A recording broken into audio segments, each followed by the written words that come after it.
Have you ever wondered why some people, even amidst adversity, seem to carry a quiet glow? Why certain individuals seem so rooted, so calm, so clear, while others chase endlessly, trying to catch something they can't quite name? Have you ever asked why keeping a simple spiritual routine, morning and night, changes lives in ways that success, fame, or fortune never seem to do? Welcome back to the channel. I'm truly honored that you're joining me today, because what we're about to explore could shift the very foundation of how you live your days, and ultimately, your life. This is not about religion. This is not about obligation. This is about rhythm. This is about alignment.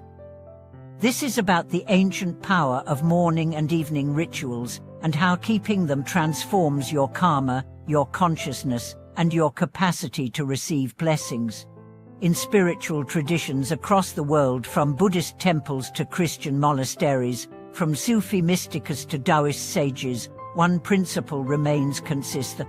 How you begin and end your day shapes the energy of everything in between. The beginning is the seed, the end is the harvest, and most people neglect both. Let's start with the morning. The moment you open your eyes, your mind hasn't yet been flooded with distractions. Your soul hasn't yet been covered by noise. That moment is gold. That moment is your invitation. What you do with it matters more than you think. There was once a monk who said, "How you rise is how you walk. How you walk is how you live. How you live is how you die." Consider this: when you reach for your phone the first thing in the morning, what are you telling your soul? That external validation matters more than internal stillness. That reaction is more important than intention. But when you rise, sit, light a candle, or simply breathe with awareness, when you bow or chant or pray, you're aligning. You're centering. You're telling the universe, "I'm awake, and I choose presence." Even 5 minutes of focused morning practice plants a seed of peace that echoes through your entire day. You're not reacting to life. You're creating it. Let me share a story with you. A man named Daniel was constantly stressed. He was successful, but restless. Every day started with chaos: emails, coffee, deadlines, traffic. He heard about the power of morning practice and decided, reluctantly, to give it a try. At first, it was hard. 5 minutes of sitting felt like an hour, but she stuck with it. Gradually, those 5 minutes became 10, then 15. Soon, he was chanting softly in the stillness before sunrise. 6 months later, his life hadn't changed outwardly but inwardly. Everything was different. He no longer exploded in meetings. He no longer chased achievements with desperation. He said, "I still have storms, but now I have a center." That's the gift of morning practice. Now let's move to the evening. Most people think of the end of the day as a time to collapse. Netflix, wine, distraction. But in truth, evening is sacred. It's the time when your soul begins to ascend again. The day's energy begins to settle. The subconscious prepares to open. In that space, if you chant, if you reflect, if you bow in gratitude, your sleep becomes healing. You don't just rest the body. You clear the karma of the day. In Buddhist monasteries, evening rituals are just as important as the morning. They chant to purify. They dedicate merit. They reflect on their conduct. Imagine doing this, not as a monk, but in your own way. You light a small lamp. You thank the day for its lessons. You apologize inwardly for your mistakes. You chant the name of Amitabha or any mantra that calls you home. Then, you sleep, not as an escape, but as a continuation of your practice. And slowly, something beautiful begins to happen. You begin to dream differently. Your body begins to heal faster. Your mood becomes more stable. Why? Because morning and evening are not just times on a clock. They are portals. They are the hinges on which your entire life swings. The Buddha once said that consistent daily practice, even for a short time, builds immense karmic strength.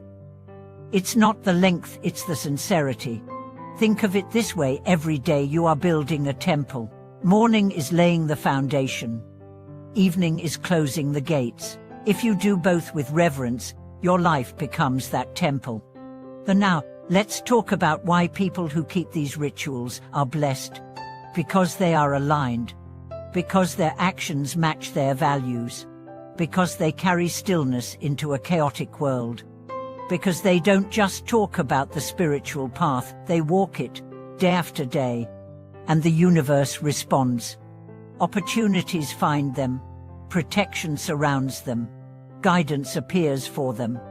Why? Because they've become consistent, and the universe loves consistency. There's a story of a woman named Leela who lost her husband and sank into depression.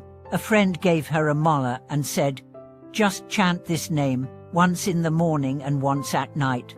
She didn't believe it would help, but she did it. One chant led to two led to a verse led to peace. She later said, "I didn't chant to change my life. I chanted to survive." But life changed anyway. So ask yourself, how do you begin your day? How do you close it? Are you rushing into life like a storm? Are you collapsing into night like an exile? Or are you blessing each end with intention? Here's how to start. In the morning, sit upright. Light a small candle if you can. Say a mantra or simply breathe with awareness. Set an intention. Today, I walk with clarity. In the evening, dim the lights. Thank your day. Chant a few lines of sacred text. Say, "I forgive, I let go, I return to peace." Do this not as a chore, but as a gift to yourself, a gift to the world. Because when you practice in this way, even silently, you change the field around you. You become a source of steadiness. People feel it. Life reflects it. And here's the secret: ritual doesn't limit you. It frees you. It frees you from reactivity. It frees you from chaos. It frees you from forgetting who you are. So if you've been feeling lost, overwhelmed, scattered, start here. Not with a new career, not with a new relationship. Start with morning. Start with evening. Start with 5 minutes of soulfulness. Because from these small seeds, great trees grow. And the greatest blessing is not that your outer life will improve, though it often does. The greatest blessing is that you will remember your inner life. That you will return to yourself. That you will no longer need knives to feel alive. That you will walk each day with presence.